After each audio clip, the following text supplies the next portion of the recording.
Folks, if you've experienced similar situations or know someone around you who has, write them in the comments. Subscribe to the channel and share to support us for more of these stories. Have you ever wondered what would happen if an aircraft never landed? The Air Force's Ghost Flight has been flying the same route for 50 years. The crew is aging. Fuel never runs out, but landing is impossible. Is there an escape from the eternal mission? June 15th, 1973, Ramstein Air Base, Germany. Lockheed C-130 Hercules with call sign Eternal Wings was preparing for takeoff on a routine cargo mission. Crew, Aircraft Commander Major Robert Hayes, 32, co-pilot Captain Lisa Chen, 28, Navigator Lieutenant Mike Torres, 26, Flight Engineer Sergeant Jack Wilson, 35, Loadmaster Corporal Danny Kim, 24. The mission parameters were simple. Transport classified military supplies to Incirlik Air Base, Turkey. Estimated flight time, 4 hours, 30 minutes. Weather conditions optimal. Aircraft maintenance status green. A standard milk run. 14:30 hours takeoff. Everything normal. Climb to cruising altitude 25,000 feet, heading southeast over the Mediterranean Sea. Experienced crew, reliable aircraft, secured cargo. 16:30 hours, the anomaly began. Navigation instruments started giving strange readings. GPS coordinates fluctuating, magnetic compass spinning randomly. Lieutenant Torres was puzzled. Major, navigation systems are haywire. GPS is showing impossible positions. Major Hayes remained calm. Electronic interference probable. Switch to backup systems. But the backup systems showed the same anomalous data. The aircraft's position according to instruments, everywhere and nowhere simultaneously. 1,700 hours. Radio communication was lost. No air traffic control responses. Silence on emergency frequencies. Complete communication blackout. Captain Chen: Sir, radio systems are functioning, but no responses anywhere. Keep trying different frequencies. 17:30 hours. Fuel consumption anomaly discovered. Sergeant Wilson was shocked. Major, fuel gauges are strange. Consumption rate normal, but total fuel quantity is stable, not decreasing. Check the fuel system for malfunction. A comprehensive fuel system inspection was conducted. All components were functioning normally. Fuel was flowing to engines. Combustion was occurring, but total fuel quantity remained unchanged. Physically impossible. 1,800 hours. Outside visibility concerns. The Mediterranean Sea was below, but geographical features were unrecognizable. Coastlines in wrong positions, islands missing, unfamiliar land masses visible. Navigation was impossible. Celestial navigation was attempted, but the sun position was wrong for the time and date. Stars were in wrong constellations when night fell. Major Hayes made the decision. Maintain current heading. Search for recognizable landmarks. Attempt emergency landing if an airfield was located. Hours passed. Night came. Morning followed. The day-night cycle was normal, but geographical progression was non-existent. Same scenery repeating, same coordinates, same impossible position. 72 hours into the flight, the crew realized the horrible truth. They weren't moving through space. The aircraft was stationary, in a dimensional bubble. Engines running, controls responsive, but no actual travel occurring. Captain Chen broke down. We're trapped. This is impossible. Lieutenant Torres made desperate navigation attempts. Every instrument confirmed the same thing. The aircraft was hovering in a temporal spatial anomaly. Week 1, the crew hoped for a rescue mission. Surely the military was tracking them. Search and rescue operations were ongoing. Week 2. Food supplies rationing began. Emergency rations for 5 crew members, unknown duration. Week 3. Water conservation became critical. Aircraft water systems were functioning, but finite. Month 1. Psychological strain was enormous. No outside contact, no progress, no explanation. Month 6. The crew adapted to routine. Shifts were maintained, duties performed, hope persisted. Year 1. Major Hayes' leadership kept the crew sane. Daily routines, physical exercise, mental games, moral support. Year 5. The crew aged noticeably.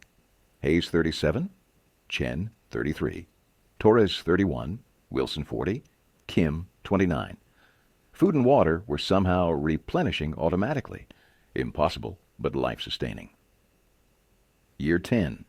Acceptance phase. This was life now. Eternal flight, eternal duty, eternal imprisonment. Year 15. Psychological evolution. The crew developed enhanced mental capabilities. Hints of telepathic communication, precognitive flashes, supernatural awareness. Year 20. Hayes was now 52, hair gray, face weathered. The crew was like family, bonds unbreakable. The aircraft was their home, the sky their world. Year 25. Attempts to solve the anomaly continued. Wilson theorized, "We're in a temporal fold. Time is moving inside the aircraft. Outside is static." Year 30. Kim's theory. Dimensional rift. We crossed into parallel space during the Mediterranean passage. Year 35. Chen's hypothesis, we're guinea pigs. Government experiment in temporal warfare. Year 40.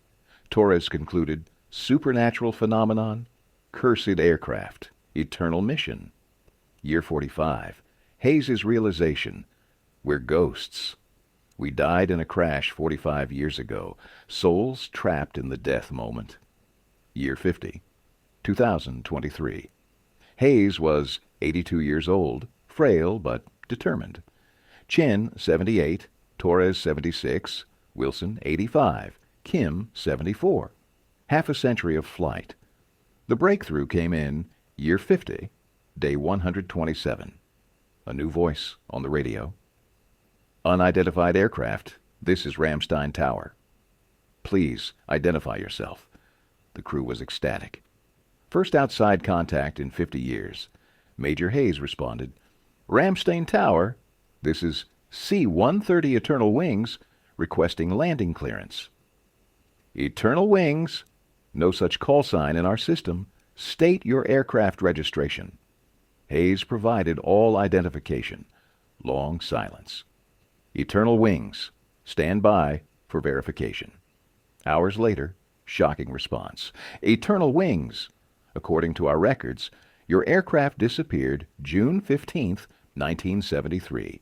All crew presumed dead. You've been missing 50 years. The crew was stunned. The outside world had aged 50 years while they experienced every day. Ramstein Tower, we've been flying continuously. We're alive, aged 50 years. Eternal Wings, that's impossible. Prepare for escort by fighter aircraft. 2 F-16s appeared. The pilots were shocked seeing the ancient C-130. F-16 was Ramstein, confirming visual contact. C-130 appears to be authentic 1970s model. Crew visible in cockpit. Ground control was confused. Impossible aircraft. Impossible crew. Impossible situation. Landing clearance was granted. After 50 years, approach to Ramstein. But the approach failed. The aircraft couldn't descend. Controls responded, but altitude remained unchanged. The runway was visible but unreachable. Multiple landing attempts. Same result. The aircraft was trapped at flying altitude, unable to touch the ground. Dr. Sarah Mitchell, temporal physicist, was consulted. The crew exists in a temporal bubble. They've aged 50 years inside, while outside time passed normally. The bubble prevents ground contact. How do we extract them? unknown. This is the first documented case of temporal aviation anomaly. The military classified the entire incident. Project Ghost Flight was established. Communication was maintained with the crew. Daily briefings, psychological support, scientific analysis. Hayes requested family updates. Shocking news. His wife had been deceased for 30 years. His children were now grandparents. Grandchildren were adults. An entire life missed. Each crew member learned similar devastation. Families gone, world changed, relevance lost. A depression phase followed. Purpose was questioned, existence challenged, but the mission continued. The aircraft still flew, the crew still aged, time still passed inside the bubble. Year 51, government proposals, experimental extraction attempts, electromagnetic pulse, dimensional frequency disruption, temporal field reversal. All attempts failed. The crew remained trapped. Year 52, crew acceptance. This was destiny. Eternal guardians of the sky, witnesses to time's passage. Hayes's final philosophy. We're bridges between past and present, living history, flying museum, temporal ambassadors. Scientists were studying the phenomenon. Theories were abundant. Quantum entanglement, dimensional overlap, temporal fold, consciousness projection. No definitive answers. The crew continued aging. Wilson passed away in year 53, natural causes. The first death aboard Eternal Wings. Kim died in year 55, heart failure. Torres in year 57, stroke. Chen and Hayes remained. The oldest aviators in history, eternal flight companions. Year 60. Hayes, 92. Chen, 88. Still flying, still hoping. New technology was developed. Temporal extraction protocols, dimensional bridging systems. 2033, breakthrough attempt. A quantum tunneling device was designed to extract the crew from the temporal bubble. Hayes and Chen prepared. 60 years of flight ending. The extraction process was initiated. Energy surge surrounded the aircraft. For a moment, freedom seemed possible. But the extraction failed. The temporal bubble reinforced. The aircraft disappeared completely from outside observation. Inside, Hayes and Chen continued their eternal flight. Final message transmitted. This is Major Hayes, Eternal Wings, 60 years aloft. Mission continues. We are guardians of time, witnesses of eternity. Tell our families we never stopped flying home. Radio silence followed. The aircraft vanished from radar, instruments, observation. But reports continued. Pilots worldwide reported sighting a ghost, C-130. Elderly crew waving from cockpit windows. Eternal Wings became legend. Time-trapped aircraft, ageless mission, endless sky. Hayes and Chen, now beyond mortal years, continued their flight through dimensions, through time, through infinity. Eternal guardians of temporal mystery, forever flying, never landing, always remembered.